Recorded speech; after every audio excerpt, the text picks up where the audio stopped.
इज्जत देने वाला আল্লাহ, ইজ্জত লেনেওয়ালা আল্লাহ। ও একটা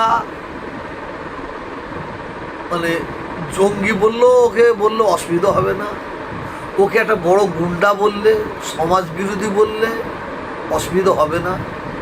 কেন ভাঙড় ক্যানিংয়ের মানুষ ওকে জঙ্গি বলেই জানে, সমাজ বিরোধী বলে জানে, তোলাবাজ বলেই জানে। এবং ও সার্টিফিকেট স্বয়ং মমতা ব্যানার্জি দিয়েছে বোম মারা মাল। কত বুঝছেন না? তো ইজ্জত দেনেওয়ালা আল্লাহ, ইজ্জত লেনেওয়ালাও আল্লাহ।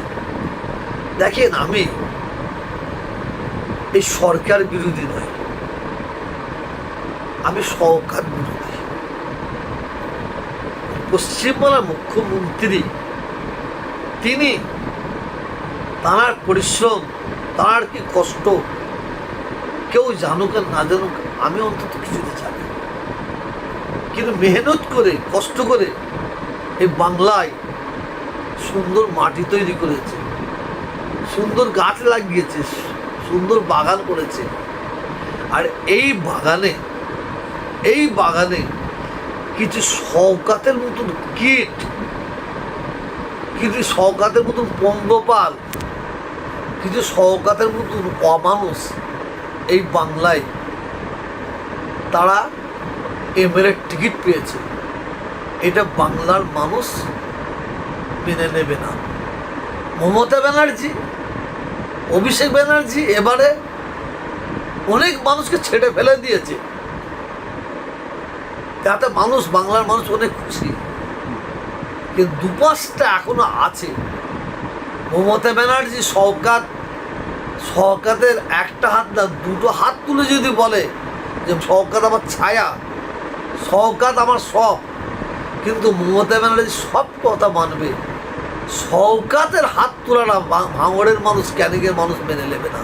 কারণ শওকাত যদি এবারে জিততে পারে, আপনি বিশ্বাস করুন, ভাঙড় ক্যানিংকে ধ্বংস করে দেবে, ভাঙড় ক্যানিংকে শেষ করে দেবে।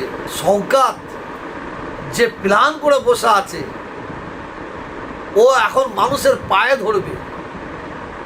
ধরে ও যেটা ভাঙড় ক্যানিংয়ের মানুষ বলছে কোটি কোটি টাকা খরচা করছে,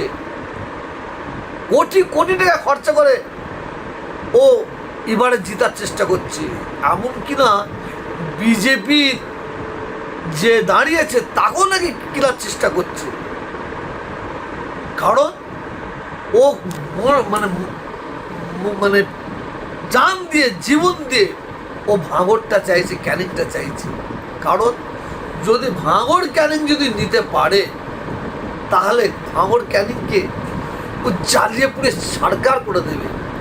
কিন্তু আল্লাহ শকর, ভাঙড় এবং ক্যানিংয়ের মানুষ শপথ